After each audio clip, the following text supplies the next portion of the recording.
ये टेंडर उन स्टेट्स में ही क्यों मिला जिन स्टेट्स में बीजेपी की गवर्नमेंट थी। 7 करोड़ का रेवेन्यू करने वाली एडिक्विटी आज 135 करोड़ पर बैठी है। पता चला कि ये तो बीजेपी एमएलए संजीव कुशवाहा का एनजीओ इस एनआरआई कॉलेज को चला रहा था। एडिक्विटी एनटीए का टेंडर हारी, टेंडर कैंसिल। एमपी का टेंडर हारी, टेंडर कैंसिल। एसएससी का टेंडर हारी, वो भी टेंडर कैंसिल। टेंडर हारते ही टेंडर कैंसिल हुए, रूल चेंज हुए, दोबारा टेंडर आया और फिर टेंडर जीता गया। गलती से जब जॉब पोस्टिंग में वेंसिस्को और इनोवेटिव व्यू का नाम पकड़ा गया, टेक्निकल राउंड में जिस एरिया में टीसीएस स्ट्रांग था उसके मार्क्स कम किए गए और एडिक्विटी के ये अमीर का बच्चा नहीं है कि सेंटर पे 500 का नोट निकालेगा और बर्गर खरीद के खा लेगा। देखिए, आगे बढ़ने से पहले मैं एक कॉमन कंसर्न के बारे में डिस्कस करना चाहूंगा।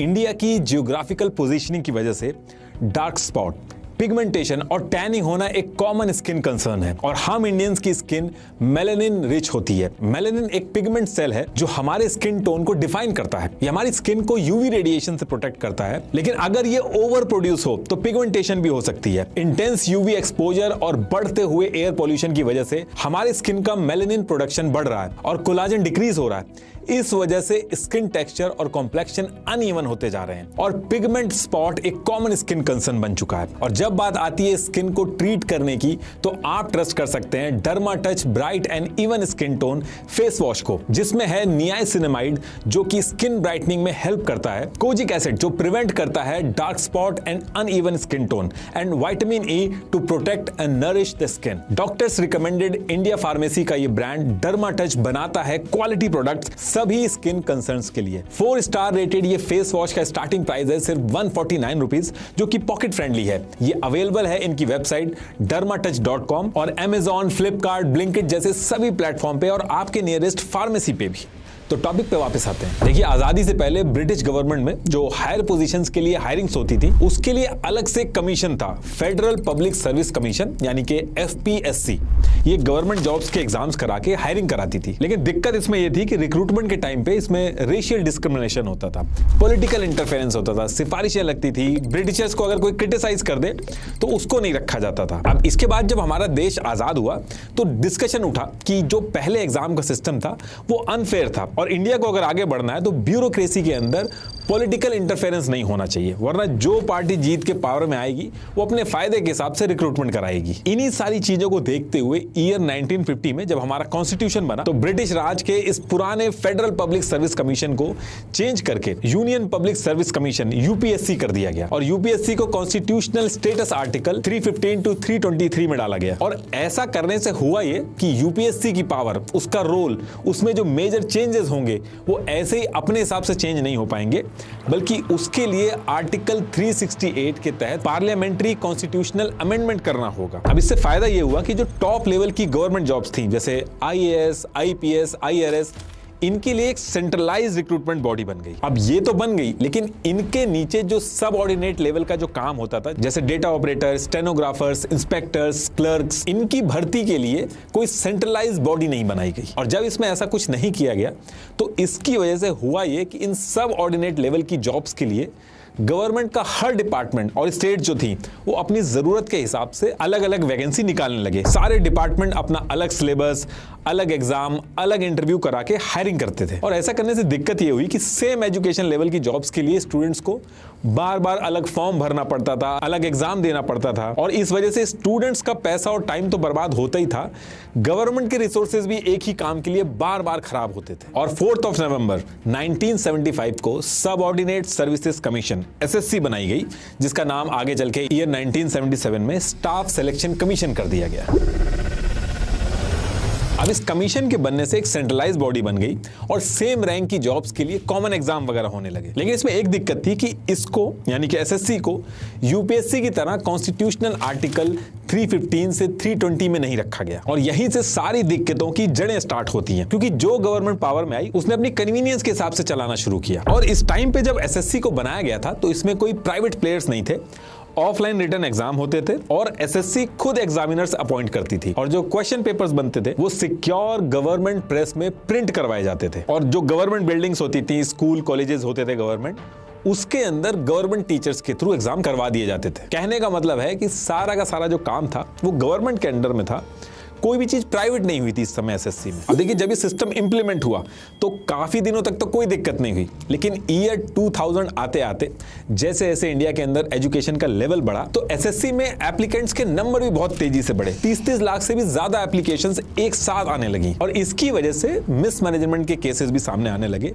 रिजल्ट्स में डिले होने लगे। 8-8 महीने लग जाते थे रिजल्ट्स आने में। गवर्नमेंट रिसोर्सेज कम थे तो मिसमैनेजमेंट की वजह से कभी ऐसा हुआ कि क्वेश्चन पेपर जो था वो प्रिंटिंग प्रेस से लीक हो गया, कभी ट्रांसपोर्ट और स्टोरेज से लीक हो गया। लेकिन इसके बाद भी इस पर्टिकुलर स्टेज पे प्राइवेट प्लेयर्स जो थे उनको इन्वॉल्व नहीं किया गया था। सिर्फ पेपर का जो रॉ मटेरियल होता था उसके लिए प्राइवेट वेंडर थे, बाकी किसी चीज के लिए नहीं थे। अब काफी दिन तक एसएससी का ये जो प्रोसेस था इसको खींच के बढ़ाया गया, लेकिन 29 सितंबर 2013 को जब सीबीआई ने एसएससी सीजीएल टीयर 2 एग्जाम के क्वेश्चन पेपर लीक की धरपकड़ की, इस एक इंसिडेंट की वजह से मीडिया की हेडलाइंस बहुत ज्यादा बनी। एसएससी की क्रेडिबिलिटी को बहुत बड़ा झटका लगा।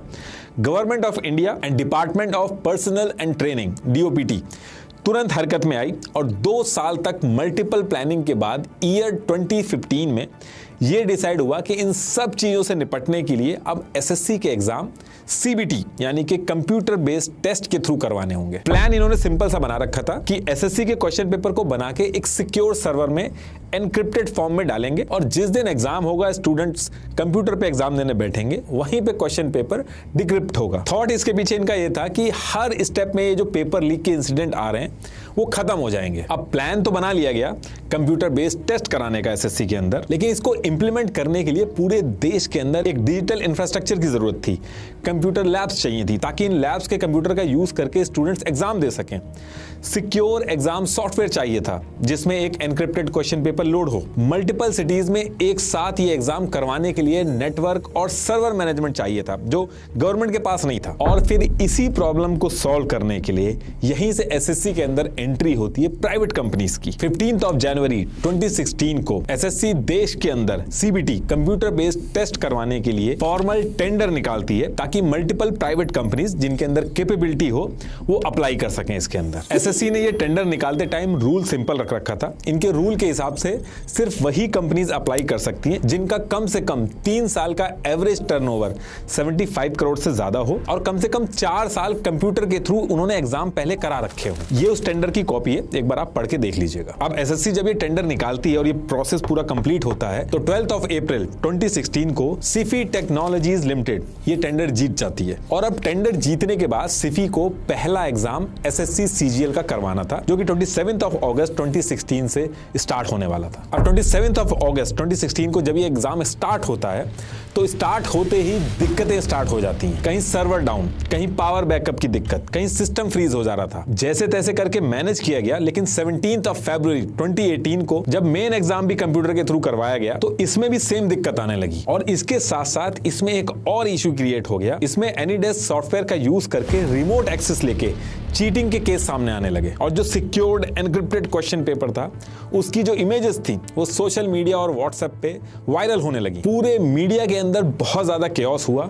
इस पेपर के चक्कर में 17 लोगों पर एफआईआर हुई और जिसमें से हैरानी की बात यह थी कि 10 लोग तो वेंडर कंपनी सिफी के ही एम्प्लॉय थे। और ये जो केस था ये सीबीआई के पास चला जाता है जिसकी इन्वेस्टिगेशन अभी भी चल रही है। अब ये इंसिडेंट जब हुआ तो इससे निपटने के लिए एसएससी ने फिर से 2018 में डिसाइड किया कि इस बार हम बड़ी और स्टेबल कंपनी को देंगे टेंडर जो एग्जाम सही से करवा सके। और इसके लिए एसएससी ने टेंडर के जो रूल्स थे उनको हार्ड किया।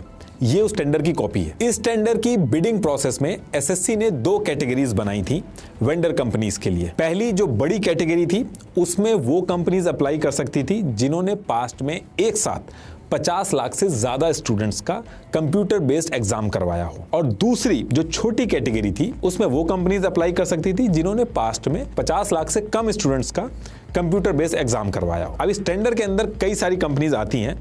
टीसीएस, टाटा कंसल्टेंसी सर्विसेज, ये भी अप्लाई करती है, लेकिन टीसीएस के आगे बाकी कोई कंपनी टिकती नहीं है। टीसीएस एसएससी ने ये जो दोनों कैटेगरीज बनाई थी, ये दोनों कैटेगरीज को जीत जाती है। टीसीएस को इस तरीके के बड़े प्रोजेक्ट हैंडल करने का एक्सपीरियंस था, इसके पास 24/7 हेल्प डेस्क, सिक्योरिटी और क्लाउड का अच्छा इंफ्रास्ट्रक्चर था, लोकल टेस्ट सेंटर का जो नेटवर्क होता है वो बहुत स्ट्रांग था। तो ये टेंडर जीत के 2018 में टीसीएस अपना एसएससी का एग्जाम करवाना शुरू कर देती है और छोटी मोटी दिक्कतों के साथ आराम से अपना एसएससी का जो एग्जाम है वो होता रहता है, कोई मेजर बड़ी दिक्कत नहीं आती है। तो कहने का मतलब है कि 2018 में जो एसएससी ने रूल चेंज करके ये जो नया टेंडर ये लेके आई थी, जिसमें टीसीएस को मिला ये टेंडर, यहां से एसएससी की मेजर जो प्रॉब्लम थी वो सॉल्व हो गई थी। अब देखिए, टीसीएस इधर अपना एसएससी का एग्जाम कॉन्टिन्यूअसली करवा रही थी 2018 से, और वहीं दूसरी तरफ एंट्री होती है एडिक्विटी करियर टेक्नोलॉजीज प्राइवेट लिमिटेड की। ये जो पूरा हंगामा अभी एसएससी का चल रहा है, उसका जो सेंटर ऑफ अट्रैक्शन है वो यही एडिक्विटी है। कैसे है और क्यों इतनी बात हो रही है इसके बारे में, वो अभी आपको थोड़ी देर में पता चल जाएगा। ये जो एडिक्विटी कंपनी है, ये ईयर 2000 में जब रजिस्टर्ड हुई थी, तो उसके बाद से ही छोटे छोटे प्रोजेक्ट लेके ये अपना कंप्यूटर के एग्जाम करवाती थी। एक एग्जाम इसने सऊदी में भी करवाया था। लेकिन एडिक्विटी का असली गेम चेंज हुआ कंपनी रजिस्टर्ड होने के 10 साल बाद, यानी कि ईयर 2010 में, जब गुजरात की बीजेपी गवर्नमेंट ने गुजरात स्टेट के जो एंट्रेंस एग्जाम होते हैं जीसेट, उसके एग्जाम कराने वाली कंपनी मेरिट ट्रैक को हटा के एडिक्विटी को ले आई। यहाँ पे थोड़े बहुत क्वेश्चन उठे कि मेरिट ट्रैक सही से एग्जाम करवा रही थी, लेकिन ये चीज बताई गई कि एडिक्विटी ने कम पैसे में ये चीज कराई, तो गुजरात गवर्नमेंट ने एडिक्विटी को ये प्रोजेक्ट दे दिया। और गुजरात गवर्नमेंट का ये प्रोजेक्ट मिलने के बाद एडिक्विटी के एग्जाम कराने की जो फ्रीक्वेंसी है वो बढ़ जाती है। कई सारे नेशनल लेवल पे भी कंप्यूटर बेस्ड टेस्ट करवाए एडिक्विटी ने इस टाइम पे। बिट्स पिलानी, HAL, इन सब में एग्जाम कराने शुरू कर दिए इस इंसिडेंट के बाद। अब देखिए, एक तरफ टीसीएस अपना एसएससी का टेंडर जीत के एसएससी के एग्जाम करवा रही थी, दूसरी तरफ एडिक्विटी धीरे धीरे करके आगे बढ़ रही थी। और ईयर 2014 में जब गवर्नमेंट चेंज हुई, तो डिजिटल इंडिया का जो कॉन्सेप्ट था, उसके अंडर में डिजिटल एग्जाम कराने की जो कवायद थी वो भी बहुत तेज हो गई थी। तो कंप्यूटर बेस्ड एग्जाम कराने वाली जो कंपनियां थी वो बहुत तेजी से बढ़ रही थी। अब इसके बाद ईयर स्टार्ट होता है 2020, और इस ईयर में directorate general of training, DGT, ये इंडिया के अंदर गवर्नमेंट के जो स्किल डेवलपमेंट वाले एग्जाम्स होते हैं वो करवाती है, और इसके एग्जाम को भी कंप्यूटर बेस्ड कर दिया था। तो DGT इसके लिए 2020 में टेंडर निकालती है, और टीसीएस जो ऑलरेडी 2018 में टेंडर जीत के एसएससी के एग्जाम संभाल रही थी, और दूसरी तरफ एडिक्विटी छोटे छोटे एग्जाम करवा के आगे बढ़ रही थी। ये दोनों कंपनी, टीसीएस और एडिक्विटी, DGT के इस टेंडर के लिए अप्लाई कर देती हैं। अब अप्लाई करने के बाद प्रोसेस स्टार्ट होता है, और सेम मंथ 15 जून 2020 को DGT इस टेंडर में एडिक्विटी को इनएलिजिबल डिक्लेयर कर देती है, क्योंकि बहुत छोटी कंपनी थी और इस टेंडर के लिए कंपनी का 2 साल का एवरेज करीब 50 करोड़ तो होना चाहिए था। तो ये उसके रिजल्ट की कॉपी है, इसमें एडिक्विटी इनएलिजिबल डिक्लेयर कर दी जाती है। कहने का मतलब यह है कि इनएलिजिबल होने के बाद जब तक DGT दोबारा से ऑफिशियल परमिशन नहीं देती एडिक्विटी को, तब तक एडिक्विटी DGT के एग्जाम कराने के लिए नहीं बैठ सकती। जनरली जब ऐसे कंपनी इनएलिजिबल डिक्लेयर होती हैं एक डिपार्टमेंट के अंदर, ये कोई रूल नहीं है, लेकिन जनरली ऐसा होता है कि सेंट्रल पब्लिक प्रोक्योरमेंट पोर्टल या फिर प्रेस नोट में इस चीज को बता दिया जाता है, ताकि अलग अलग जो एग्जाम करा रहे हैं डिपार्टमेंट, वो भी सेम पेज पे रहे, उनको भी पता रहे। अब 15 जून 2020 को DGT ने एडिक्विटी को इनएलिजिबल कर दिया, और इसके 5 महीने बाद 13 नवंबर 2020 को NTA, नेशनल टेस्टिंग एजेंसी, ये इंडिया के अंदर DGT से भी बड़े स्केल पे एंट्रेंस एग्जाम कराती है, जैसे JEE मेन, नीट, CMAT, ये सारे एग्जाम करवाती है। NTA ने भी इस दिन अपने एग्जाम करवाने के लिए टेंडर निकाला, ये उसकी कॉपी है। अब जब ये टेंडर निकलता है तो एडिक्विटी जो DGT से ऑलरेडी इनएलिजिबल हो चुकी थी, वो 7 दिसंबर 2020 को NTA के इस टेंडर में अप्लाई कर देती है। अब NTA का ये जो टेंडर निकला था, इसमें TCS जैसे बड़े बड़े जाइंट भी थे, उन्होंने भी अप्लाई कर रखा था। तो इसमें आप कहोगे कि एडिक्विटी जो ऑलरेडी एक स्मॉल स्केल एग्जाम करवाने वाली DGT के टेंडर में इनएलिजिबल हो गई, तो वो इतने बड़े स्केल के NTA के टेंडर में क्या ही कर पाएगी। तो देखिए, ये इतना सिंपल नहीं है। अभी ये एडिक्विटी आगे चल के बहुत बड़ी बड़ी चीजें करेगी, बस थोड़ा सा वेट करिएगा। तो देखिए, NTA ने ये जो टेंडर निकाला था, ये उस टेंडर की कॉपी है। इसमें 2 राउंड होने थे, टेक्निकल और फाइनेंशियल। अब जब कंपनीज का असेसमेंट स्टार्ट होता है इस टेंडर के लिए, तो एडिक्विटी के टेक्निकल पैरामीटर लो थे, तो ये मिनिमम रिक्वायरमेंट का जो क्राइटेरिया था वो पूरा नहीं कर पाई थी। तो NTA ने इस टेंडर के पहले ही राउंड में एडिक्विटी को रिजेक्ट कर दिया। ये उस दिन की टेक्निकल स्कोरिंग की कॉपी है, और ये उस दिन के रिजल्ट की कॉपी है। अब जब एडिक्विटी बाहर हो गई, तो TCS और NSEIT ये दोनों बची थी और इनमें से एक को एनटीए का टेंडर मिलना था। अब इससे पहले कि टीसीएस और एनसीईआरटी में से कोई जीतता, टेंडर एडिक्विटी के बाहर होने के बाद कैंसिल कर दिया जाता है और फिर कैंसिल करने के 4 महीने बाद 29 अप्रैल 2021 को दोबारा से एनटीए टेंडर निकालती है। लेकिन इस बार जब एनटीए टेंडर निकालती है तो इस टेंडर के रूल को चेंज किया जाता है। कौन से रूल चेंज किए गए और उनका इंपैक्ट क्या हुआ वो भी बताता हूं मैं आपको। तो पहले जो एनटीए का टेंडर था 2020 वाला, जिसमें एडिक्विटी रिजेक्ट हो गई थी, उसमें यह था कि अगर किसी वेंडर कंपनी के आईटी स्टाफ की स्ट्रेंथ 500 से कम होती है तो उसको 0 मार्क्स मिलेंगे टेक्निकल राउंड में। अगर आप उस पुराने वाले टेंडर के पेज नंबर 38 के पॉइंट नंबर 1.1 पे जाएंगे तो उसके सामने 0 मेंशन है कि 0 मार्क्स मिलेंगे। अब एनटीए ने जो नया टेंडर लेके आया तो इसके पेज नंबर 38 के पॉइंट नंबर 1.1 में अगर आप देखेंगे तो इसको चेंज करके ये कर दिया गया है कि अगर वेंडर कंपनी की आईटी स्टाफ की स्ट्रेंथ 251 से ज्यादा है तो फुल मार्क्स यानी कि 8 मार्क्स मिलेंगे उसको। लिंक्डइन पे एडिक्विटी की टोटल एम्प्लॉय की स्ट्रेंथ अगर आप देखोगे तो उसमें 201 से 500 तक दिखा रहा है और ये अभी की है। कई ऑडिटिंग वेबसाइट भी हैं, उन्होंने 7 अप्रैल 2024 तक की एडिक्विटी की एम्प्लॉय स्ट्रेंथ 496 दिखाई है, यानी कि 500 से कम एम्प्लॉय थे एडिक्विटी के पास। और ये मैं 2024 का डेटा दिखा रहा हूं, 2020 में तो इससे और भी कम होंगे। तो अब ऐसा करने से जहां पुराने टेंडर में एडिक्विटी को 0 मिल रहे थे, अब 8 मार्क्स मिल गए। पुराना वाला जो एनटीए का टेंडर था उसमें लास्ट 3 ईयर का एवरेज टर्नओवर मिनिमम 50 करोड़ से ज्यादा होना चाहिए था, जो एडिक्विटी का नहीं था। एडिक्विटी के लास्ट 3 ईयर का एवरेज 34.27 करोड़ था। ये एडिक्विटी की फाइनेंशियल रिपोर्ट की कॉपी है, आप इसको पॉज करके देख सकते हैं और ये सारे जितने डॉक्यूमेंट है सब मैंने डिस्क्रिप्शन में लगा दिए, आप वहां पे भी जाके पढ़ सकते हैं। तो ये जो पुराने टेंडर में रूल था, एनटीए जब नया टेंडर लेके आया तो इसने इस 50 करोड़ वाले रूल को कम करके 10 करोड़ कर दिया। इस चीज का भी फायदा एडिक्विटी को मिला। अब टीसीएस जो थी उसका तो ऑलरेडी 50 करोड़ से ऊपर था तो उसको तो कोई फर्क नहीं पड़ा, लेकिन एडिक्विटी को हर एक रूल पे बहुत ज्यादा एडवांटेज मिल रहा था। पेज नंबर 38 के पॉइंट नंबर 3.1 पे ये चीज आपको मिल जाएगी। एनटीए के पहले वाले टेंडर में रूल था कि जो वेंडर कंपनी अप्लाई कर रही है उसने पास्ट में सिंगल शिफ्ट में 1 लाख से ज्यादा स्टूडेंट्स का कंप्यूटर बेस्ड टेस्ट करवाया हो। तो जब नया वाला टेंडर लेके आई एनटीए तो इसको चेंज करके 35,000 कर दिया गया। इसमें भी टीसीएस ने तो ऑलरेडी पुराने वाले क्राइटेरिया ही फुलफिल कर रखा था, इसमें भी फायदा एडिक्विटी को मिला। तो देखिए इस तरीके से कई सारे रूल्स चेंज किए गए। तो जो एडिक्विटी पुराने वाले टेंडर में ऑलरेडी रिजेक्ट हो चुकी थी पहले राउंड में, वो दोबारा से इस नए वाले टेंडर में अप्लाई करती है। एडिक्विटी और टीसीएस जितनी कंपनी थी इनका असेसमेंट स्टार्ट होता है और 5 महीने बाद 23 नवंबर 2021 को एनटीए के इस नए टेंडर का रिजल्ट आता है। ये उस रिजल्ट की कॉपी है, एक बार पॉज करके आप देखिएगा इसको। तो जो एडिक्विटी एनटीए के सेम एग्जाम के टेंडर के लिए जो पहले आया था उसमें पहले ही राउंड में बाहर हो गई थी, वो रूल चेंज होने के बाद टेक्निकल राउंड क्लियर कर लेती है और फिर फाइनेंशियल राउंड में भी टीसीएस से कम बिड करके फाइनेंशियल राउंड भी जीत लेती है। कहने का मतलब यह है कि पुराने वाले टेंडर को कैंसिल करके रूल चेंज करके जो एनटीए नया टेंडर लेके आई थी उसमें एडिक्विटी टीसीएस जैसे जाइंट को हरा के ये पूरा का पूरा टेंडर जीत जाती है। अब इस पे क्वेश्चंस भी हुए कि डीजीटी जो कि बहुत ही स्मॉल स्केल एग्जाम कराती है उसमें एडिक्विटी इनएलिजिबल डिक्लेयर की गई, लेकिन एनटीए जो कि लार्ज स्केल एग्जाम कराती है उसमें टीसीएस जैसी कंपनी को हरा के टेंडर जीत जाती है। और टेंडर जीतने के बाद ये उस एमओयू की कॉपी है जो एडिक्विटी और एनटीए ने साइन किया था। अभी तो टेंडर की बात हो गई, लेकिन इस टेंडर को जीतने के बाद आगे जब एडिक्विटी ने एनटीए के एग्जाम कराना स्टार्ट किए तो उसमें दिक्कत स्टार्ट हो गई। एग्जाम सेंटर्स पे टेक्निकल ग्लिचेस हुए। चौकसी कॉलेज बिलासपुर में जो था उसके एग्जाम सेंटर में तो 50% क्वेश्चन जो थे वो लोड ही नहीं हो पा रहे थे। रांची के कॉलेज में सर्वर डाउन की वजह से सेकंड शिफ्ट पूरा का पूरा कैंसिल करना पड़ गया। एडमिट कार्ड में एग्जाम का एड्रेस पाकिस्तान के बॉर्डर पट्टी मेंशन था और एडवांस इंफॉर्मेशन स्लिप में कुछ और एड्रेस मेंशन था। इस पूरे एग्जाम को इस तरीके से कराया कि सिचुएशन ये हो गई कि स्टूडेंट को सुप्रीम कोर्ट में जाना पड़ा। फिर सुप्रीम कोर्ट ने कुछ बच्चों के लिए री एग्जाम के ऑर्डर दिए, लेकिन बाकी जो बच्चे बचे थे उनके री एग्जाम नहीं हो पाए। कई सारे प्रोटेस्ट वगैरह हुए लेकिन कुछ नहीं हो पाया। और देखिए बात यहीं पे नहीं खत्म हुई। मध्य प्रदेश के अंदर एक गवर्नमेंट एजेंसी है MPPEB, इसको पहले व्यापम भी बोलते थे और फिर अभी आज की डेट में अगर आप देखोगे तो MPES भी बोलते हैं इसको।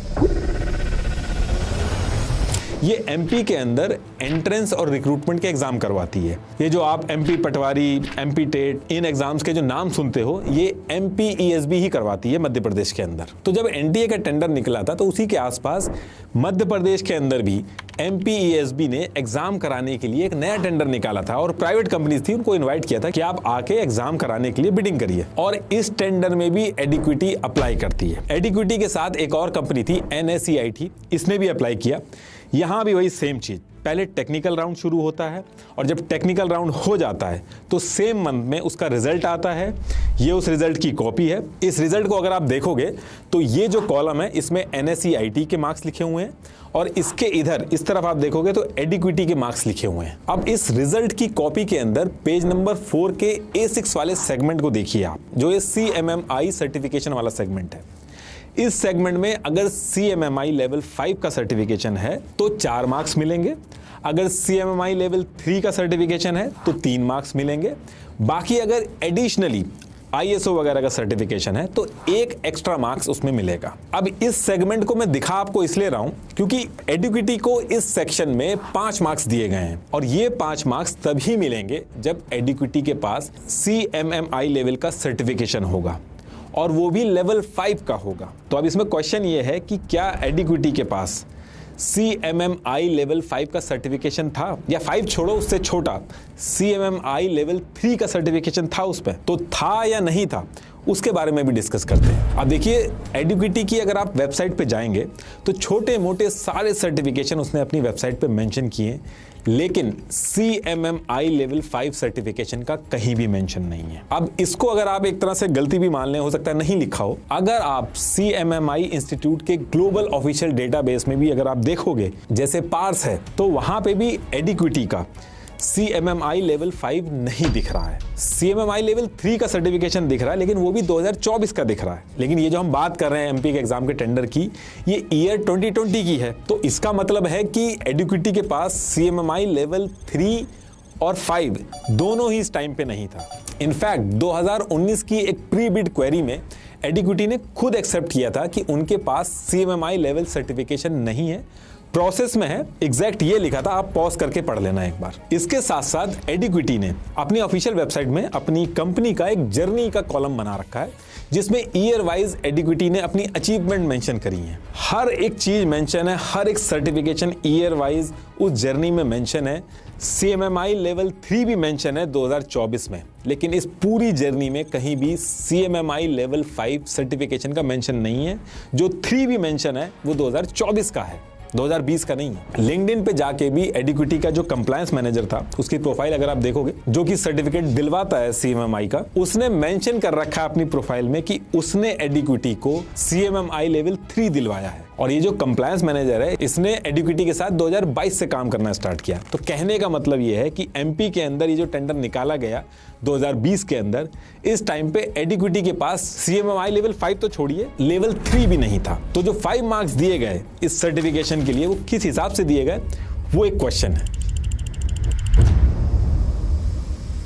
तो देखिए MP का ये जो टेंडर निकाला गया था, इसकी जब सारी कैलकुलेशन हुई और जो फाइनल रिजल्ट आया उसमें NCERT को 97 मिले, एडिक्विटी को 83 मिले, और फाइनेंशियल राउंड वगैरह सब होने के बाद सितंबर 2020 को जब रिजल्ट आता है तो एडिक्विटी हार जाती है और NSE-IT जीत जाता है। और ये जो टेंडर NSE-IT जीता था 16 दिसंबर 2021 को कैंसिल कर दिया जाता है और फिर 1 साल तक कोई एग्जाम के लिए टेंडर नहीं निकाला जाता है और फिर 2022 में दोबारा से टेंडर निकाला जाता है और फिर से असेसमेंट होता है और एडिक्विटी जीत जाती है। तो क्या टेक्निकल स्कोरिंग हुई, क्या फाइनेंशियल बिड में क्या प्रोसेस हुआ, ये सारी चीजें वेबसाइट से मिसिंग है। लेकिन एडिक्विटी MP के अंदर भी इस टेंडर को जीत जाता है और इस टेंडर को जीतने के बाद MP के अंदर एडिक्विटी को ये जो MP टेट, MP पटवारी, इसके जो एग्जाम होते हैं ये करवाने थे। और फिर 5 मार्च 2022 की डेट आती है और इस दिन एडिक्विटी को MP टेट के एग्जाम करवाने थे और जैसे एग्जाम होते हैं फिर से कंट्रोवर्सी स्टार्ट हो जाती है क्योंकि एडिक्विटी ने इस टेंडर को उठा के राजस्थान की एक कंपनी है Sai Educare private limited,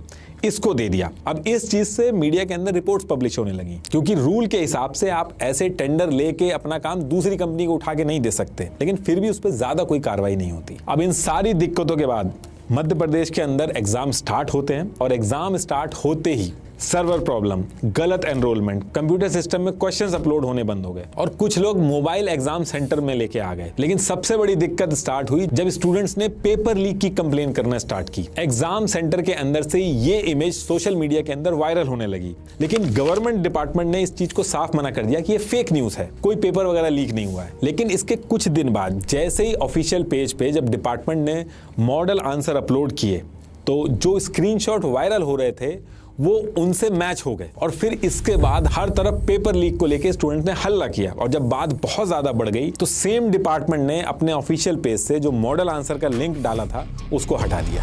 Across the country, thousands of SSC aspirants are protesting today, demanding fair exams and objecting to exam centers set at extremely far locations, causing hardship. इसको लेके भी स्टूडेंट्स, पेरेंट्स, टीचर्स ने बहुत सारे protest किए, लेकिन कुछ नहीं हुआ। उल्टा अगले साल ईयर 2023 में एमपी पटवारी के एग्जाम होने थे, उसका काम भी एडिक्विटी के पास ही रहा। और जब एमपी पटवारी का भी एग्जाम करवाया गया, इसमें भी सेम वही टेक्निकल प्रॉब्लम एग्जाम सेंटर पे स्टार्ट हो गई। स्टूडेंट्स ने बैक टू बैक कंप्लेन करना स्टार्ट किया कि एग्जाम सेंटर से अनऑथराइज्ड कंप्यूटर से एक्सेस करवा के चीटिंग हो रही है। दूसरी चीज स्टूडेंट्स ने ये बोली कि ये जो कास्ट सर्टिफिकेट और हैंडीकैप सर्टिफिकेट का कोटा है, इसका भी मिसयूज हो रहा है इस पूरे एग्जाम के अंदर। लेकिन अभी भी इस पे कुछ होता नहीं है। दिक्कत असली स्टार्ट होती है जब रिजल्ट आता है, क्योंकि जब रिजल्ट आया तो ग्वालियर के अंदर जो एनआरआई कॉलेज है, अकेले उसी कॉलेज से 114 स्टूडेंट सेलेक्ट हो गए, और जो टॉप 10 स्टूडेंट्स थे, उन टॉप 10 में से 7 बच्चे सेम इसी एनआरआई कॉलेज से थे, और उनके रोल नंबर भी सेम रेंज में थे। और मीडिया वालों ने भी क्या किया, जिन बच्चों ने टॉप किया था उनसे उन्हीं के सिलेबस से रिलेटेड क्वेश्चन पूछे, तो वो बेसिक क्वेश्चन का भी आंसर नहीं दे पाए। और इस रिजल्ट के आने के बाद एनआरआई कॉलेज का नाम बहुत ज्यादा उछलने लगा।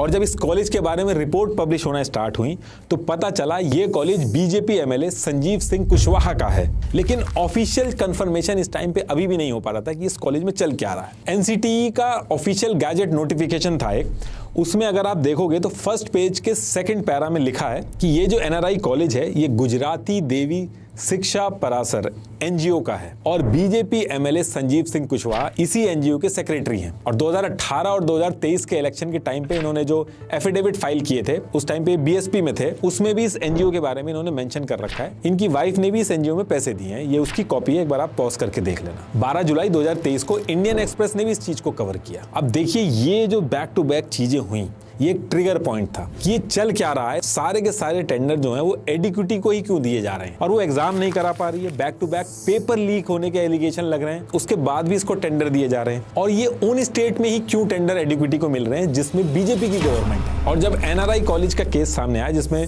बीजेपी का एमएलए था, तो ये चीज और ज्यादा वायरल होने लगी। तो इसको लेके और ज्यादा हल्ला होने लगा कि एडिक्विटी जो 2010 में भी बहुत छोटी सी थी, तब भी गुजरात की बीजेपी गवर्नमेंट ने ही इसको मौका दिया था।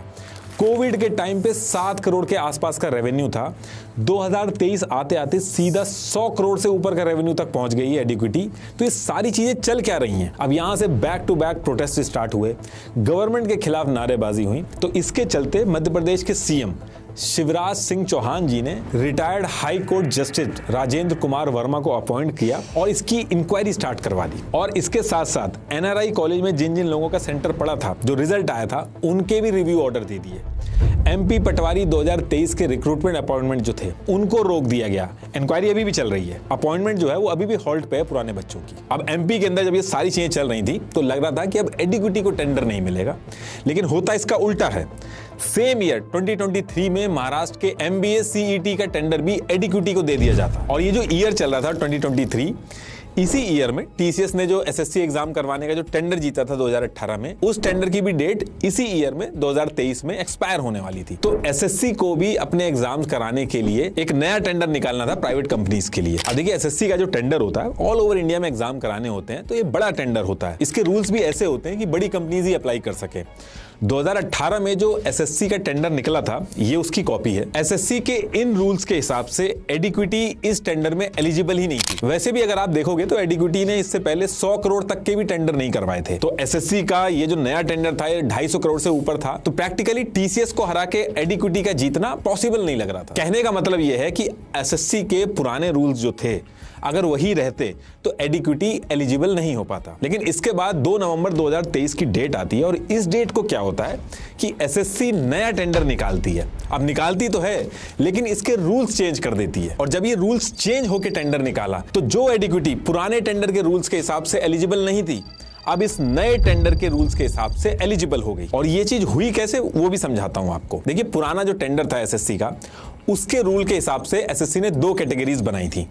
एक कैटेगरी में वो कंपनीज अप्लाई कर सकती थी जिन्होंने पास्ट में एक बार में 50 लाख से ज्यादा स्टूडेंट्स के एग्जाम करा रखे हों, ये बड़ी कैटेगरी के लिए था। और दूसरी जो छोटी कैटेगरी थी उसमें यह था कि वो कंपनीज अप्लाई कर सकती है जिन्होंने पास्ट में 50 लाख से कम स्टूडेंट्स के एग्जाम करा रखे हों। ये 2 कैटेगरी थी एसएससी के पुराने रूल के हिसाब से। अब जब एसएससी ये नया टेंडर निकाला तो इस रूल को चेंज करके 50 लाख स्टूडेंट्स का एग्जाम कराने की जो लिमिट थी उसको कम करके 10 लाख कर दी गई। और ऐसा करने से एडिक्विटी जो छोटे स्केल के एग्जाम करवाती थी वो इसके लिए एलिजिबल हो गई। लेकिन अभी भी एसएससी के पुराने टेंडर के रूल के हिसाब से कंपनीज की जो फाइनेंशियल कैपेबिलिटी मांगी गई थी उसमें एडिक्विटी एलिजिबल नहीं थी। पुराने एसएससी के टेंडर के रूल के हिसाब से यह था कि बड़ी कैटेगरी जो थी उसमें अगर कोई कंपनी अप्लाई कर रही है तो उसका लास्ट 3 फाइनेंशियल ईयर का रेवेन्यू हर साल कम से कम 100 करोड़ होना चाहिए। अगर छोटी कैटेगरी के लिए अप्लाई कर रही है तब भी लास्ट 3 ईयर का कंपनी का रेवेन्यू हर साल कम से कम 20 करोड़ होना चाहिए था। अब कोविड के टाइम पे एडिक्विटी का रेवेन्यू 7 करोड़ के करीब था, उसके अगले साल 59 करोड़ हुआ और फिर उसके अगले साल 102 करोड़ हुआ। ये ग्रोथ तो बहुत अच्छी थी लेकिन एसएससी के रूल के हिसाब से फिट नहीं बैठ रही थी क्योंकि वो एवरेज नहीं मांग रही थी, हर साल चाहिए था उसको। मतलब कि एक साल अगर 5 करोड़ भी हो गया और अगले साल 100 करोड़ भी हो जाए तो वो माना नहीं जाएगा, हर साल चाहिए जो अमाउंट वो बोला गया है। तो इस रूल के हिसाब से तो एडिक्विटी फिट नहीं बैठ रही थी इसमें। अब नया टेंडर जब लाया गया तो इस रूल को चेंज कर दिया गया। इसमें इन्होंने कहा कि अब जो कंपनी स्लैब 1 के लिए अप्लाई कर रही उसका लास्ट 5 साल में से किसी भी लगातार 3 साल के रेवेन्यू का एवरेज 30 करोड़ होगा तब भी चलेगा। और सेकंड कैटेगरी उसमें कहा कि जो कंपनी अप्लाई कर रही है उसका लास्ट 5 साल में से किसी भी लगातार 3 साल का रेवेन्यू का एवरेज 50 करोड़ भी होगा तो चलेगा। मतलब कि 100 करोड़ से 50 करोड़ पे ले आए। और जो फाइनेंशियल ईयर था वो 3 साल से बढ़ा के 5 साल कर दिया। तो एडिक्विटी का जो बीच में कोविड वाला टाइम फंस रहा था उसमें उसको रिलैक्सेशन मिल गया। तो ये सारे रूल्स चेंज करके जब नया टेंडर लेके आई एसएससी और उसने 2 स्लैब निकाले तो एक स्लैब में यानी कि छोटे वाले स्लैब में एडिक्विटी एलिजिबल हो गई। बाकी जो दूसरी कैटेगरी थी उसमें तो टीसीएस अकेली खड़ी थी, कोई कंपटीशन ही नहीं था। लेकिन एडिक्विटी का लक इतना अच्छा था कि अभी एक कैटेगरी में एलिजिबल होने के बाद भी ये टीसीएस को दोनों कैटेगरी में हराएगी। अभी आगे वो भी बताऊंगा कैसे। तो ये सारी चीजें करके रूल चेंज करके एसएससी ने 2 नवंबर 2023 को टेंडर निकाला और 17 से 30 नवंबर 2023 की जो डेट थी उसको फिक्स कर दिया गया कि इस टाइम पे कंपनीज आएंगी और प्रोसेस कराएंगी अपना टेंडर का। लेकिन बीच में क्या होता है कि ये जो डेट दी गई थी इसको चेंज करके एक्सटेंड कर दिया गया और 15 दिसंबर 2023 कर दिया गया। और इस डेट को एक्सटेंड करने से जस्ट एक हफ्ते पहले 1 दिसंबर 2023 और 7 दिसंबर 2023 को फिर से कुछ रूल्स चेंज किए गए। उनका एडवांटेज भी एडिक्विटी को मिला। पुराने एसएससी के टेंडर में स्ट्रिक्ट रूल था कि कोई कंपनी हमसे टेंडर जीत के ऐसा नहीं कर सकती कि अपने नीचे किसी और को काम दे दे, जो इशू एमपी टेट के एग्जाम में आया था। एडिक्विटी ने जो अपना काम साई एडुकेट से करवाया था इसको लेकर बहुत हल्ला हो गया था। तो ये जो एसएससी का नया टेंडर लाया गया इसमें सब कॉन्ट्रैक्टिंग का जो पुराना रूल था इसको हटाया नहीं गया, इसके आगे एक लाइन ऐड कर दी गई एंसिलरी सर्विसेज, यानी कि सपोर्टिंग काम करवाया जा सकता है। और इसके साथ साथ एक सेक्शन में नेटवर्किंग एंड हार्डवेयर सपोर्ट भी अलाउ कर दिया गया। अब ये दोनों चीज करने से जो सब कॉन्ट्रैक्टिंग का गेम था ये ओपन एंडेड हो गया, क्योंकि ये लाइंस तो ऐड कर दी गई एंसिलरी सर्विसेज सपोर्टिंग रोल के लिए, लेकिन इसमें क्लैरिटी नहीं दी गई। क्योंकि जब एक कंपनी कंप्यूटर बेस्ड एग्जाम करवा रही होगी तो कौन सा काम एंसिलरी सर्विसेज यानी सपोर्टिंग काम माना जाएगा और कौन सा काम मेन कोर काम माना जाएगा एसएससी का। अब इस चीज से टीसीएस को तो डिसएडवांटेज हुआ, क्योंकि टीसीएस के पास तो ज्यादा स्ट्रॉन्ग खुद का नेटवर्क ऑलरेडी था। लेकिन जो स्मॉल स्केल कंपनीज थी उनको एडवांटेज हुआ, उनके पास जो स्ट्रॉन्ग नेटवर्क नहीं था तो उससे उनको एक एडवांटेज मिला कि सपोर्टिंग क्लॉज के अंदर वो अपना काम किसी और को भी दे सकते हैं सपोर्टिंग का काम दिखा के, तो वो अपना सपोर्टिंग काम भी किसी और से करवा सकते हैं। अब ये कोर काम में कंसीडर होगा या सपोर्टिंग काम में कंसीडर होगा ये आप पता लगाते रहिए। अब इसके साथ एक चीज और की गई, एसएससी के पुराने टेक्निकल स्कोरिंग जो होती थी उसमें अगर कंपनी के पास सीएमएमआई सर्टिफिकेशन डेवलपमेंट और सर्विस दोनों में अगर है तो उसके 10 नंबर मिलते थे। अब टीसीएस के पास तो दोनों सर्टिफिकेट थे तो टीसीएस को तो हर बार 10 में से 10 मिल जाते थे, एडवांटेज होता था टीसीएस को, और स्मॉल स्केल कंपनी जो थी उनको डिसएडवांटेज होता था। इनफैक्ट एडिक्विटी की जो सीएमआई सर्टिफिकेशन की कहानी है वो मैं ऑलरेडी आपको बता ही चुका हूं कि उसको पहली चीज तो 2024 में मिला था, दूसरा सर्विस में मिला था, डेवलपमेंट में नहीं मिला था। तो कहने का मतलब यह है कि ये बहुत ही इंपॉर्टेंट पार्ट था टेंडर जीतने के लिए। अब इस रूल को चेंज कर दिया गया, पहले रूल ये था, अगर किसी कंपनी के पास CMMI सर्टिफिकेशन डेवलपमेंट और सर्विस दोनों में होगा तो उसको 10 मार्क्स मिल जाएंगे। लेकिन इस रूल को चेंज करके कहा गया कि अब अगर किसी कंपनी के पास CMMI सर्टिफिकेशन डेवलपमेंट में होगा तो उसको 5 मार्क्स मिलेंगे, यानी कि 5 मार्क्स कम कर दिए गए। और इसका डिसएडवांटेज एक तरह से TCS को ही हुआ, क्योंकि TCS ही अकेली कंपनी थी जिसके पास दोनों सर्टिफिकेशन थे, और बाकी जो कंपनीज थी उनके पास तो कोई सर्टिफिकेशन था ही नहीं, तो मार्क्स किस बात के कम होते। तो देखिए, ये जो दोबारा जो चेंजेस किए गए, ये बिडिंग से जस्ट 1 वीक पहले किए गए। और फिर इसके बाद 15 दिसंबर 2023 की डेट आती है। इस दिन TCS, एडिक्विटी, एपटेक और एडुटेस्ट ये टेंडर के लिए अप्लाई कर देते हैं, और इसके 3 दिन बाद 18 दिसंबर 2023 को इन कंपनीज को SSC के ऑफिस के रूम नंबर 704 में 3 बजे इनको बुला के टेक्निकल असेसमेंट स्टार्ट किया जाता है। और जब 18 दिसंबर 2023 को टेक्निकल असेसमेंट हो जाता है इन सारी कंपनीज का, तो इसके अगले 3 महीने तक वेट करने के बाद 2 मार्च 2024 को इस टेक्निकल असेसमेंट का रिजल्ट पब्लिक किया जाता है। ये उस रिजल्ट की कॉपी है। अब यहां पे एक चीज का आप ध्यान रखिएगा, ये जो रिजल्ट है ये टेक्निकल असेसमेंट का रिजल्ट है। फाइनेंशियल असेसमेंट अभी पेंडिंग है, जिसकी बिडिंग अभी होनी थी। ये जो पूरा टेक्निकल असेसमेंट हुआ था इन कंपनीज का, ये टोटल 100 मार्क्स का था, जिसमें से 70 मार्क्स कंपनी की टेक्निकल कैपेबिलिटी के थे, 20 मार्क्स सॉफ्टवेयर का डेमो देना था उसके थे, और 10 मार्क्स प्रेजेंटेशन के थे। ऐसे करके टोटल 100 मार्क्स में से स्कोरिंग होनी थी। अब ये उस रिजल्ट की कॉपी है जहां पे स्कोरिंग हुई है। अब इसको अगर आप ध्यान से देखेंगे तो एडुटेस्ट और एपटेक ये तो पहले ही राउंड में बाहर हो जाती हैं, क्योंकि बेसिक सर्टिफिकेशन वगैरह नहीं थे इनके पास। इसके बाद 20 नंबर जो सॉफ्टवेयर डेमो के लिए था, उसमें से TCS को 18.22 मिले, एडिक्विटी को 16.88 मिले, और 70 मार्क्स जो टेक्निकल कैपेबिलिटी के थे उसमें भी TCS आगे निकल गया। 70 में से 66 TCS को मिले और एडिक्विटी को 70 में से 62 मिले। और ये वाला जो सेगमेंट था, इसकी स्कोरिंग करने के बाद SSC की कमेटी ने TCS और एडिक्विटी के बारे में कमेंट भी किया। तो इसमें इन्होंने अलग से एक चीज लिखी हुई है कि TCS का आर्किटेक्चर सबसे बेस्ट था, और एडिक्विटी के लिए लिखा है इनके सिस्टम में एन्क्रिप्शन वगैरह की जो बात की है वो तो ठीक है, लेकिन दिक्कत ये है कि इनका सिस्टम विंडोज पे चल रहा है, और विंडोज को सिक्योर करने में एग्जाम सेंटर की क्लाइंट मशीन को दिक्कत आएगी। एग्जैक्टली यही चीज आगे चल के स्टूडेंट्स ने कंप्लेन भी की कि ये दिक्कतें आ रही थी। अब इसके बाद 10 नंबर जो प्रेजेंटेशन के थे उसमें भी TCS आगे था, उसको 10 में से 10 मिले, एडिक्विटी को 10 में से 9 मिले। फाइनल टेक्निकल स्कोर में TCS को 100 में से 94.22 मिले, और एडिक्विटी को 100 में से 87.88 मिले। तो कहने का मतलब है कि इस टेक्निकल राउंड में TCS एडिक्विटी को हरा देता है। TCS के 94.22 थे, एडिक्विटी के 87.88 थे, 6.34 मार्क्स का डिफरेंस था। और जो दूसरी कैटेगरी थी वो मैंने आपको पहले ही बताया था, उसमें अकेली TCS थी, तो TCS उसमें भी जीत गई थी। तो SSC के इस टेक्निकल असेसमेंट में, चाहे वो स्लैब 1 हो चाहे स्लैब 2 हो, रूल चेंज होने के बाद भी TCS इस टेक्निकल असेसमेंट को जीत जाती है। अब 2 मार्च 2024 को जब ये रिजल्ट आया टेक्निकल राउंड का, TCS इस राउंड को जीत के अपना फाइनेंशियल राउंड का वेट कर रही थी। नेक्स्ट मंथ जो अप्रैल का महीना था, उसमें भी फाइनेंशियल राउंड नहीं होता। और ये जो अप्रैल का मंथ था 2024 वाला, इसमें एक और इंटरेस्टिंग चीज होती है। इस मंथ में एडिक्विटी को CMMI सर्टिफिकेशन इन सर्विस मिल जाता है, डेवलपमेंट का नहीं, एग्जैक्टली सर्विस का, जो SSC ने टेंडर में चेंज करके डेवलपमेंट को सर्विस किया था, एग्जैक्टली वही मिला। तो अब ये सारी चीजें होने के बाद फाइनेंशियल राउंड का वेट हो रहा था, टेक्निकल असेसमेंट ऑलरेडी हो ही चुका था, TCS दोनों राउंड में जीत चुका था। तो जब ये वेट चल रहा था, तो जुलाई 2024 में पता चलता है कि इस पूरे टेंडर को कैंसिल कर दिया गया। ये उस कैंसिलेशन की कॉपी है। अब देखिए जो सारी चीजें हो रही हैं, ये जो पैटर्न जब लोगों ने देखा तो इस पे क्वेश्चन किया। इससे पहले NTA का टेंडर जब एडिक्विटी हारा वो कैंसिल हुआ, फिर रूल चेंज करके दोबारा टेंडर लाया गया, और फिर एडिक्विटी जीत गया उस टेंडर को। ऐसे ही ये जो MP टेट और MP पटवारी वाला टेंडर था, यही सेम चीज हुई। पहले एडिक्विटी एलिजिबल नहीं था, फिर एलिजिबल होता है, फिर एडिक्विटी हार जाता है, हारने के बाद टेंडर कैंसिल होता है, उसके बाद रूल चेंज होते हैं, टेंडर दोबारा आता है और एडिक्विटी जीत जाता है। ऐसे ही SSC जो है 2023 में नया टेंडर लेके आया, इसमें पहले रूल चेंज किए गए, तब जाके एडिक्विटी एलिजिबल हुआ, लेकिन इसके बाद भी एडिक्विटी टेक्निकल राउंड में हार जाता है, और हारने के कुछ टाइम बाद इस टेंडर को भी कैंसिल कर दिया गया। और इसमें भी सेम वही पैटर्न फॉलो होगा। अभी आगे बताऊंगा आपको कि इसमें भी रूल चेंज होंगे अभी, और आगे चल के TCS को भी हराएगा एडिक्विटी। ये होगा कैसे वो भी आपको समझाता हूं। तो देखिए जुलाई 2024 में SSC इस टेंडर को कैंसिल करके 28 नवंबर 2024 को दोबारा से SSC का सेम एग्जाम के लिए नया टेंडर निकालती है। ये उसकी कॉपी है, एक बार देख लेना आप।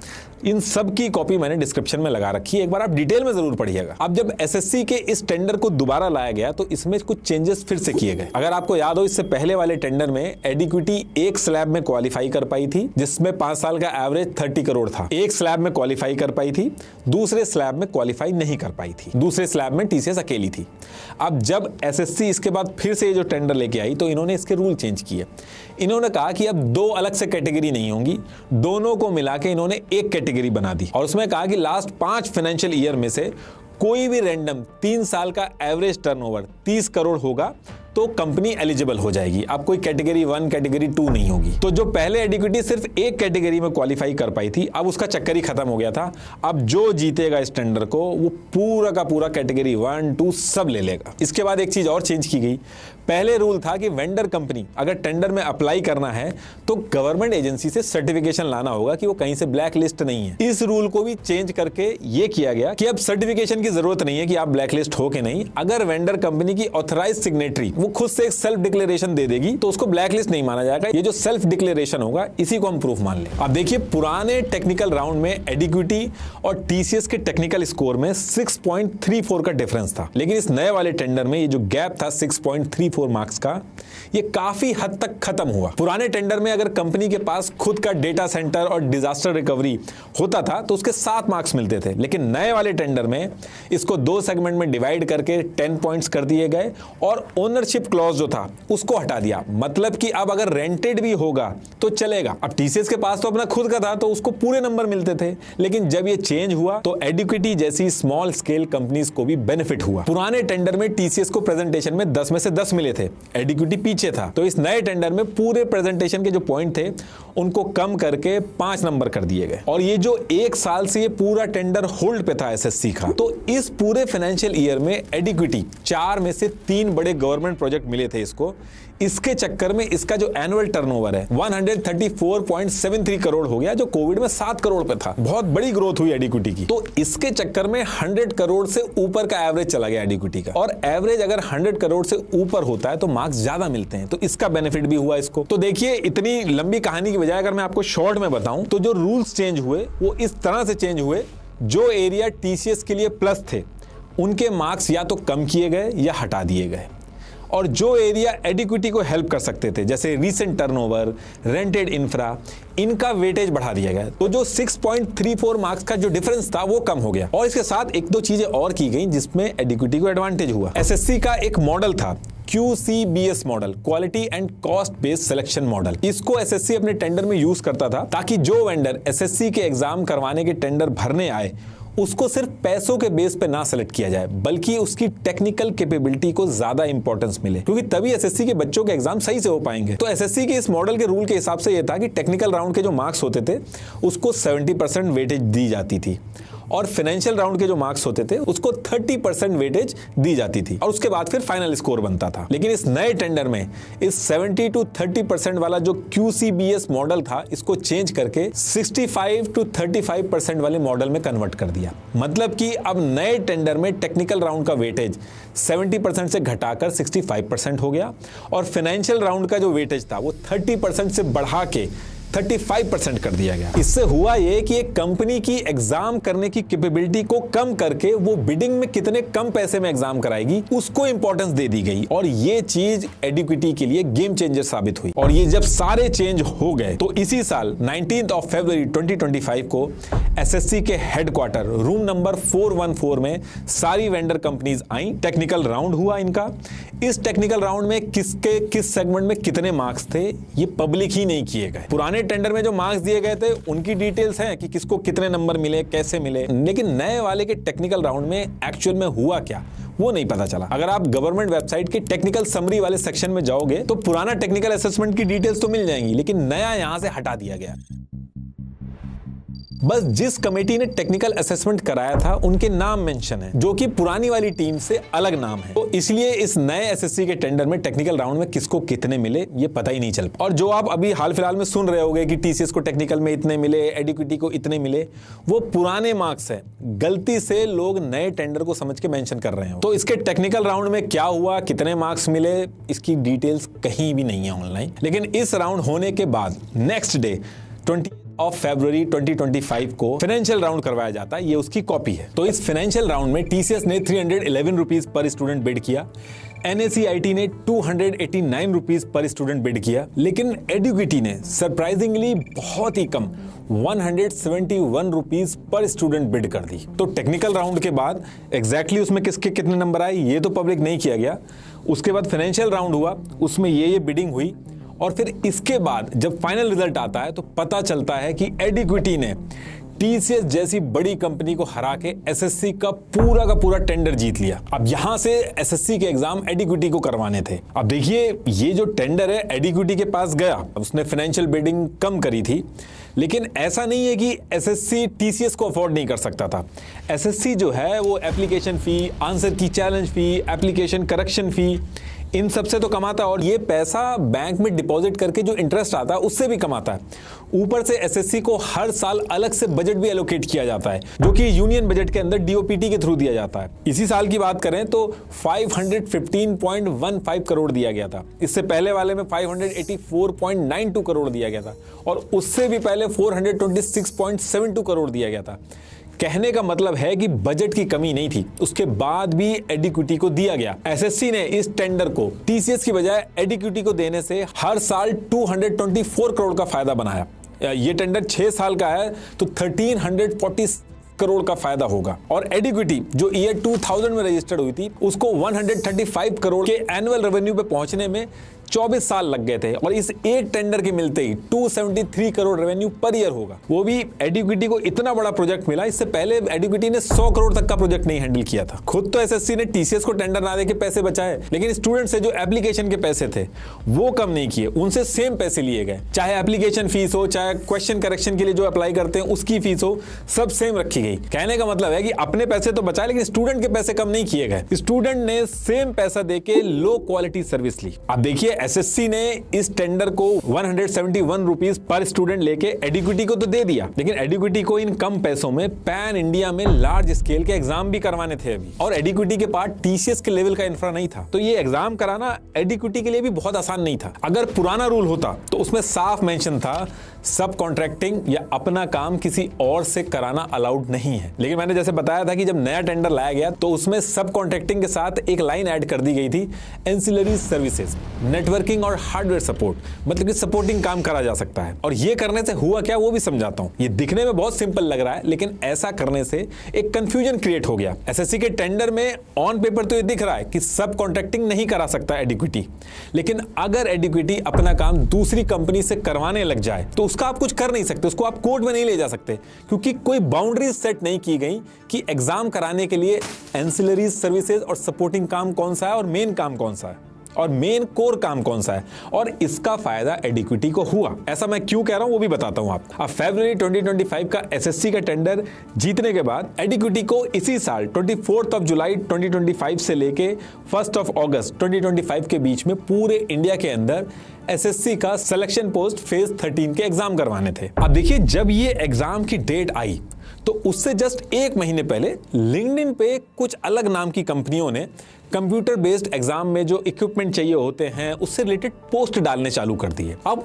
वो पोस्ट डालने में कोई दिक्कत नहीं है, उसमें वो एसएससी और एडिक्विटी को टैग भी कर रहे थे। तो ऐसे ही एक कंपनी थी वामिका कंसल्टेंसी सर्विसेज, इसने लिंक्डइन पे पोस्ट डाला जिसमें सिक्योरिटी की यूनिफॉर्म का सैंपल था, और एक दूसरा पोस्ट डाला जिसमें सिग्नल जैमर के लिए ये लोग पोस्ट डाल रहे थे। अब इस पोस्ट में कोई दिक्कत नहीं थी, लेकिन इस पोस्ट में इन्होंने एडिक्विटी के साथ दो और कंपनी, एक वेंसिस्को और दूसरी इनोवेटिव व्यू को टैग कर दिया। अब देखिए एसएससी को टैग किया, एडिक्विटी को टैग किया, वो समझ में आ रहा है कि एसएससी का टेंडर है, एडिक्विटी करवा रहा है। लेकिन ये जो वेंसिस्को और इनोवेटिव व्यू को टैग किया गया, ये कोई छोटी मोटी कंपनी नहीं है, ये बड़ी कंपनीज है। इनोवेटिव व्यू ने तो आईपीओ भी फाइल कर रखा है। तो अब यहां से क्वेश्चन ये उठता है कि इन दोनों कंपनीज का रोल क्या है एसएससी के एग्जाम में एडिक्विटी के साथ। वो सपोर्टिंग काम कराने में इन्वॉल्व है, क्योंकि इतनी बड़ी कंपनी है, ऐसा कौन सा सपोर्टिंग काम करवा रहे हैं? या फिर पास्ट में जैसे साई एडुकेयर ने एडुकेटी का पूरा काम उठा रखा था, कहीं वो सिचुएशन तो नहीं है? तो देखिए, ये जो इनोवेटिव व्यू कंपनी है, इसका एक DRHP डॉक्यूमेंट ओपन सोर्स में अवेलेबल है। ये एक ऑफिशियल पब्लिक डॉक्यूमेंट होता है जो IPO से पहले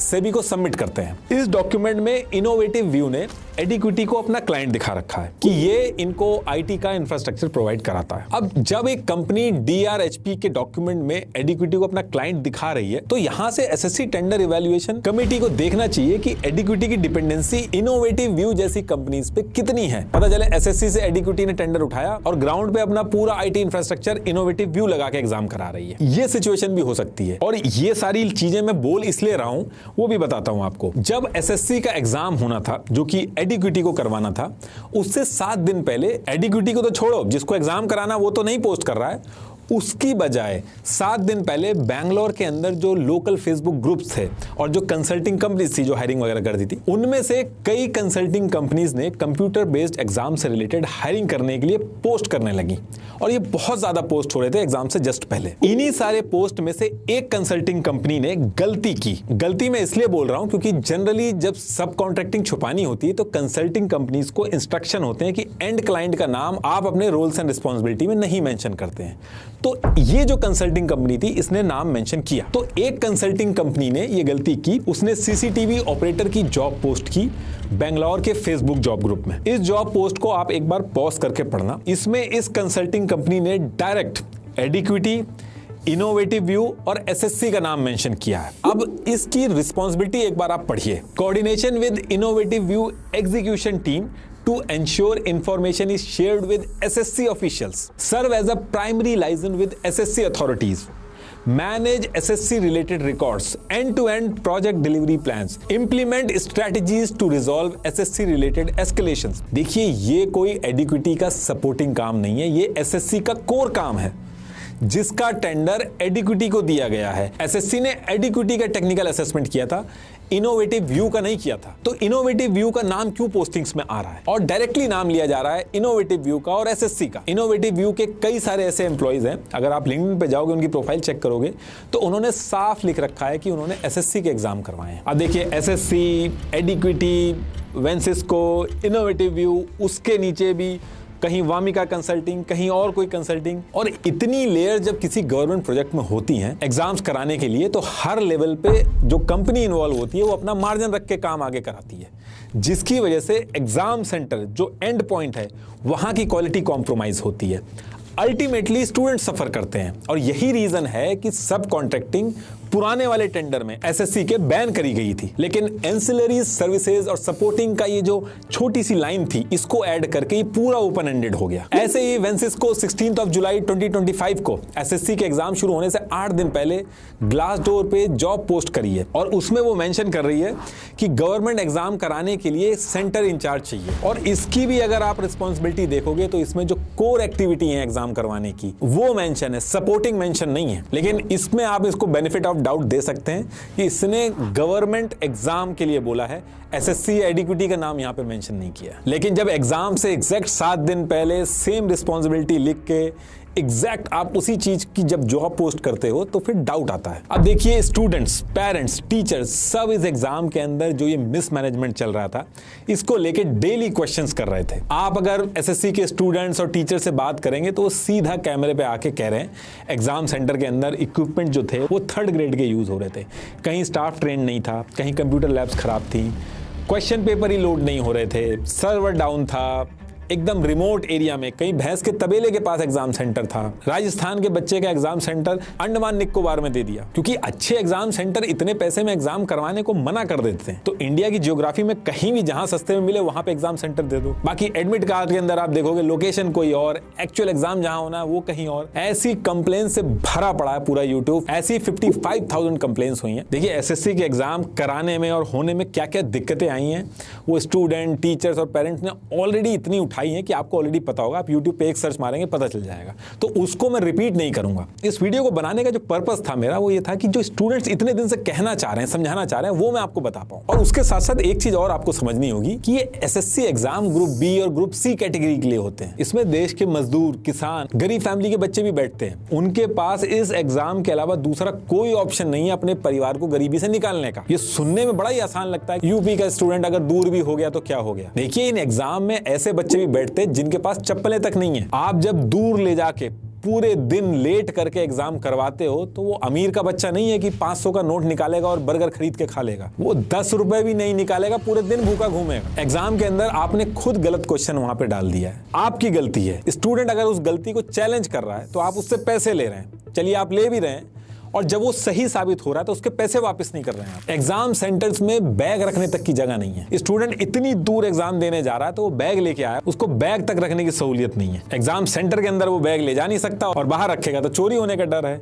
इस मजबूरी का फायदा उठा के एक बिजनेस मॉडल लोकल लोगों ने बना लिया, जिसमें बैग रखने के 30-40 रुपए ले रहे हैं। कितनी लड़कियां ऐसी हैं जो रात को एग्जाम दे के निकली हैं, जिसकी वजह से सिक्योरिटी का कंसर्न हो सकता है। और ये सारी दिक्कतें जब वो बताने के लिए दिल्ली में परमिशन लेके प्रोटेस्ट करने पहुंचे तो उनको डंडों से पिटवाया गया। जिस तरीके से सोसाइटी में डिस्क्रिमिनेशन होता है अमीर और गरीब का, वो डिस्क्रिमिनेशन अब एग्जाम में भी कर दिया गया है। अगर मुझे इतने सारे ईमेल किए हैं गरीब स्टूडेंट्स ने, उन्होंने अपनी कहानी मेंशन करी है, तो आई एम श्योर एग्जाम के बाद उन्होंने गवर्नमेंट ऑफिशियल्स को भी जरूर किए होंगे। तो आई होप एटलीस्ट इस पे गवर्नमेंट कुछ ना कुछ कदम उठाए और ये जो बच्चे हैं ये एग्जाम सही से दे पाए। लास्ट में एक बार फिर से आपको बता दूं, डर्माटच bright and even skin tone face wash को जरूर ट्राई करिएगा, लिंक डिस्क्रिप्शन में दे दिया। Thank you.